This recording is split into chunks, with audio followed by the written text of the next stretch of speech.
Hello everybody, my name is Aceface. Welcome back to EVE Online. Hope you guys are all doing well. Today I'm on the test server and I wanted to test out an Omen Navy Issue in the Abyss.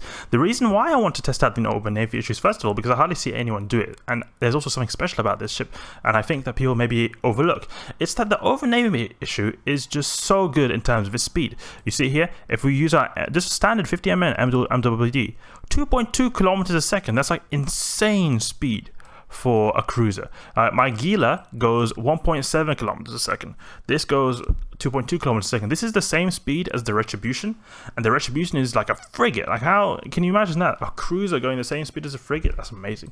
This is a really speedy ship, and also another thing that's really good is that this ship has a really good range. You can see here we get optimal range bonus from the Armar cruisers, and I got Armar Cruiser 5, so I'll get really good range from this. So we're using some focus medium beam lasers. You can see here multi-frequency 22 kilometers. That's pretty decent. If you see here, if we go to the Imperial Navy standard, we'll put these in here and we get that 51 kilometer fall off range. That's really good right there. And Aurora, you want to see here, Aurora, 85 kilometer range. Basically we can target we can shoot anything that we lock onto, because our locking range is like 70 kilometers or something like that. But the one I usually use the most is actually the standard, because that is like a good balance between DPS and range. I don't usually have to be in Aurora range, but the standard has still a decent range to kite stuff, because this ship basically what it does is it zooms around at really high speeds, and the concept is that it just it kites all the damage. So it has, you know, dual reppers here, so it can, you know, tank a bit of damage, but it's not made to take punishment. It's made to avoid punishment in that way. It doesn't have the most DPS either. It has it's cool that it can use 5 medium drones. That's actually really nice. You can see there's got quite a bit of DPS, 136 DPS from drones, but the standard is obviously not that great. I'm not even got that many, you know, heat sinks as well. I could maybe, if I were to tweak the fitting somehow, I could have maybe used the third heat sink, but the main damage is just from the multi-frequency. Actually, you have like 400 something DPS, yeah, 400, and even then it's not that great, but it's still all right, and I think you'll be able to get through at least T3s. I have tried once before T3, and we're going to try again now, because I want to just see if this can do T3s pretty well. Last time I tried in a T3, it actually went pretty well. It went really smooth, and I want to see if this can do this again. And the thing is, actually, I want to eventually, if I can actually get this to be good in the T3, I want to try this in the T4, because this ship costs, like, in total, the fit and everything, it costs about like 100 mil.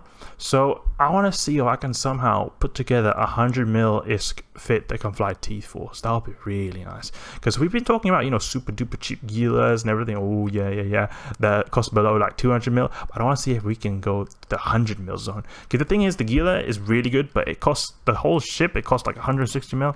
I want to see if we can go like the 100 mil, you know. That'll be a really good way goal to achieve. So we're obviously going to do electricals. The reason why I want to do electricals is, you know, I talk a lot about how electricals are good because of how they give boost to capacitor, but another reason is because this is obviously an Armar ship, and Armar ships tend to do EM damage. You can see here a lot of EM and thermal damage, so mostly EM damage. So in the electrical site, the enemies are going to have reduced EM damage, so it'll be very good because we'll be able to do effectively more DPS. I mean, we'll have the same DPS, but we'll effectively be doing more DPS since the enemy ships are going to have less EM resistance. So let's see how this goes. T3 electrical in the Omen Navy Issue. Hope this goes well. I've got a reactive armor hardener that helps a bit with the tank, just to reduce reduce the amount of DPS. So this seems like it'll be pretty easy. It's just like, you know, just a couple of Vedmax. No, I don't think it'll be at all easy, because the thing is, it's really easy to kite these Vedmax since our speed is just so damn good.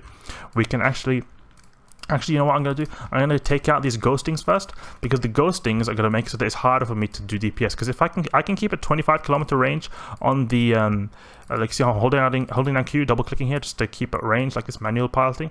But if I keep a 25 kilometer range on these Vedmax, they won't be able to hit me. The Vedmax have an optimal range. They have a range of like 25 kilometers. If I'm past 25 kilometers, they won't be able to hit me, and that's enough for my multi-frequency. So I'll be blasting them to pieces at multi-frequency range while still kiting them. So that's really cool. Like how we're using our short range, kiting them with our short range armor. That'll be pretty amazing, actually. Okay, so we're getting to a boundary. We do not want to do that. That's something actually you'll often notice if you're doing this kind of style of flying, because this ship is just so fast, you'll sometimes not really pay so much attention. And will you please get out of the abyssal depths? Like, you're just chilling there, taking a bit of a bath there. It seems almost like, okay, we can actually use our web. The Webifier is for, in case you get, you know, people like this Diagnostic here who just chilling here, really folk. And I'm trying to pilot my ship so that I can get a better transversal, because we're not getting that good angle. We're missing a lot of shots because we have to like have a straight line away from the flight path of this downwick. Otherwise we're going to miss a lot. Like if we're going 90 degrees from where he's flying, then our turrets are going to have to turn a lot more, and obviously we're not going to be hitting as much. Okay, so now this should be a wrap for this wave. Let's keep it range, let's just say 25 kilometers, multi-frequency, and let's keep a range at this one, the top one. Okay, and put the drones on these guys. Obviously, I want to use drones, and I really have to be careful with my drones because we've only got one set of Tech 2 drones, so they could get killed pretty easily. But you see here, we're just tanking, we're just kiting them like a boss. So we go so much faster. They go 1.9 kilometers, we go 2.2 kilometers a second. That's really good. And you can see here, the yellow box, they can't shoot me because the disintegrators have to have a range of like I think it's like 22 something kilometers or 20 kilometers, something like that.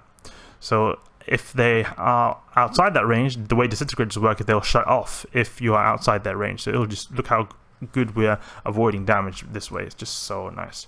It's just so simple, just really simple, because of how this Omen Navy Issue is just fast ship.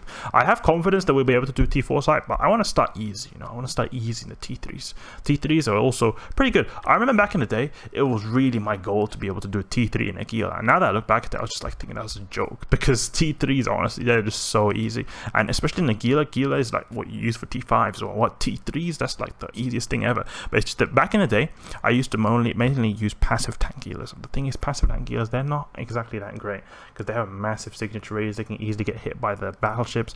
They also have really bad ability to resist the newts because of how they often will have full mid slots with shield modules, so they won't have to utilize the passive regen, so they won't have so much capacitor resistance modules like a cat battery. So they often get neutered out. Also, they're just in general not so good in terms of their EHP per second, so I'd often die even in T3s, and that was pretty embarrassing now that I think about it.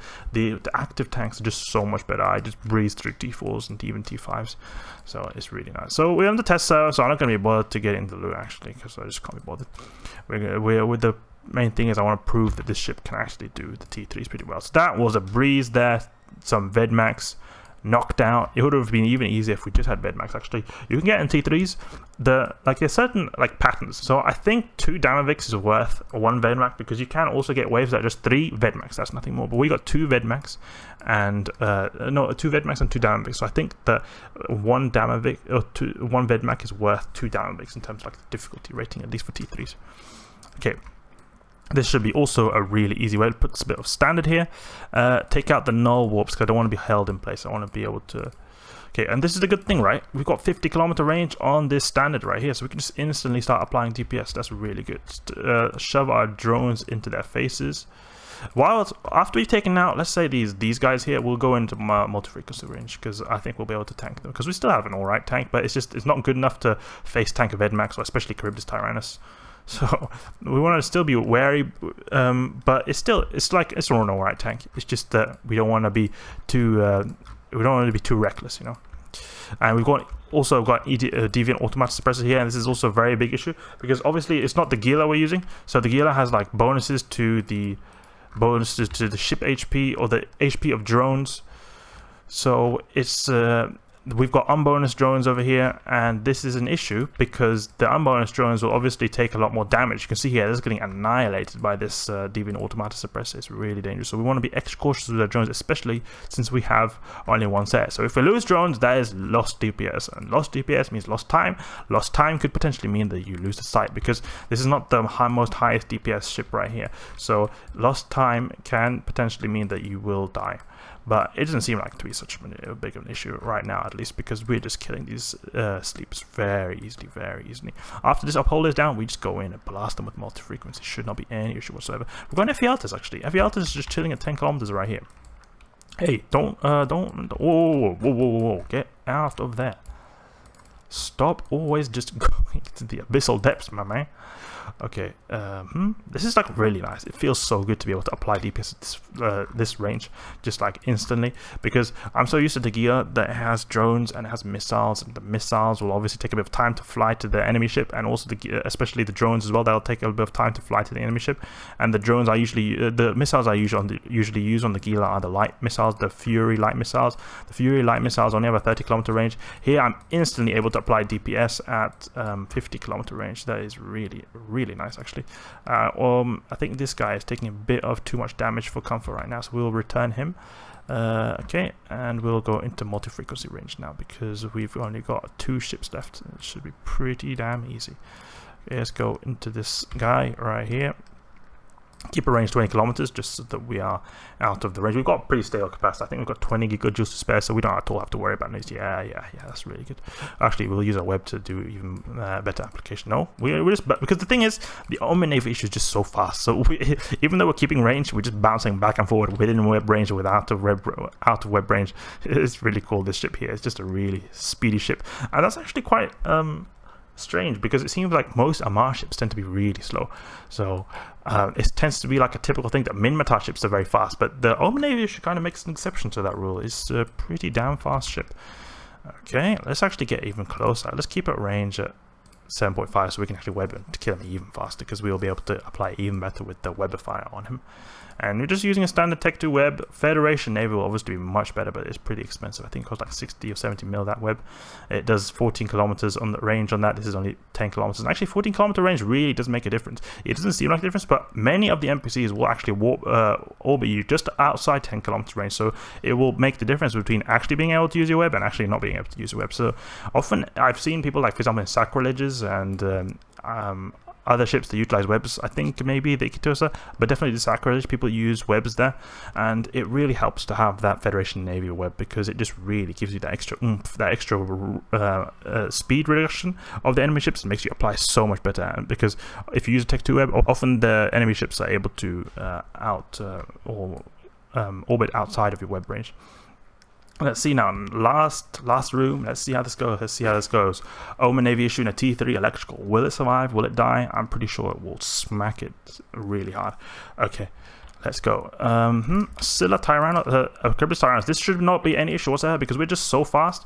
So we will get under the Charybdis guns really quickly.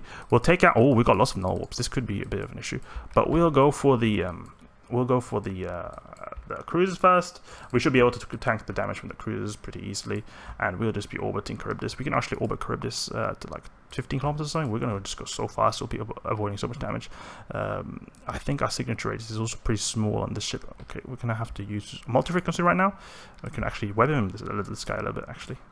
No, he's now out of web range. That's really annoying. You go so fast that when they're in web range, and then you just suddenly notice that, wait, oh no, we're out of web range now. Okay, let's kill this guy here. It's so nice. Look how this ship is just so fast. We just instantly came under our Charybdis guns. It's just very easy.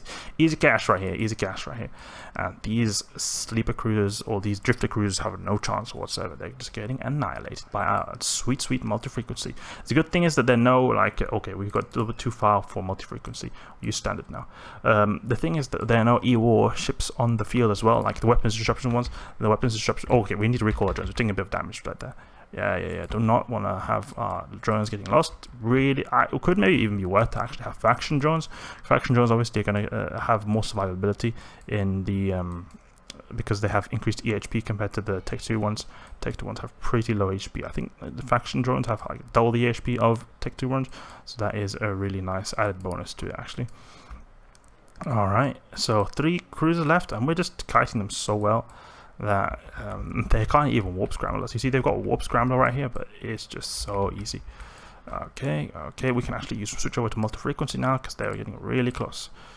And just blast. Oh, did you see that? Glances off did 500 damage. That's really nice. And Charybdis will be next after these guys. We can get this. I would take. Oh, okay, the yellow boxing. That means they're probably shooting my drones on our recall. Yeah, you can see here that guy is warp scrambling my drone. Really annoying. Hey, will you not scramble my drones? It's pretty annoying actually. You're gonna take lasers to the face then, if that's what you're gonna decide to do to my drones. Okay, we can deploy our drones again now. Actually, let's put them on Charybdis. Put the drones on Charybdis just so we can start doing a bit of damage on Charybdis. We can webify this guy actually. We're not even using our MWD, and that could actually be good because it seems like these guys are able to get closer to us now, and I'm able to actually web them, so I'll be applying a bit better even. So I think actually it could be a benefit actually to orbit Charybdis without an MWD, because it seems like we're still being able to kite or outmaneuver Charybdis' guns. without even using an MWD at a 9 kilometer range or 25 kilometer range orbit. See, oh wait, actually, now maybe we'll all have to move, because I think we took a bit of a hit there. I saw my armor just went down. Okay, but we can now orbit. Let's orbit a bit closer, or maybe orbit at 15 kilometers, and then we can just start blasting with multi-frequency. I want you to take off my MWD, because if I have my MWD on, I think I'll have a slight bit of tracking issues. Or because I think if you have bad tracking, then it does increase the risk that you have these glances off shots, and you effectively got less DPS that way. Even if you are applying DPS, you're not applying that good DPS. So you see their glances off from one of the drones. Those kind of things can hit more often, I think, if I'm using my MWD on. So we're making pretty good time. We actually made surprisingly good time. We didn't get particularly easy waves. You know, we got the Vedmax in the beginning, which are not the easiest waves. We got Herbis, which is definitely not an easy wave, and also we got the Sleep Cruise, and we got the harder variant of the Sleep Cruise. We got those Lucid guys, the Lucid Watchmen, etc. Those guys usually tend to be a bit harder than the standard Ephialtis ones. The ones where they could spam Ephialtis at you. Ephialtis just die really quickly. That's so easy. But or maybe they don't die really quickly, but they're just hardly do any damage. So there's nothing really to worry about. These the Vedmax on the other hand, they can be pretty deadly. But it's so nice because the Omen Navy should just kite them like a boss. We took a wrecking shot there. Whoa, you see that? That's something you have to be careful for, but the Omen Navy Issue has still a pretty good, decent buffer in its armor pool, and it can wrap it up pretty damn quickly. You can see here, the dual reps really work wonders. We've also got reactive armor hardener that helps a bit. So the T3 site slain, the T3 site sealed, the T3 site has been destroyed by the Omen Navy Issue, guys. Next time I'll be testing out the T4 and see if we can actually beat it. I'll be really impressed if we can beat it, because this ship will only cost 100 mil. I think it's a tiny bit more than 100 mil. I'm 100% sure. I'll have to check on Tranquility for that. Anyway, that's it for the T3 site, guys. T3 site done in the Omen Navy Issue. Hope you guys enjoyed. If you did enjoy this video, please leave a like and subscribe. I'll catch you guys later.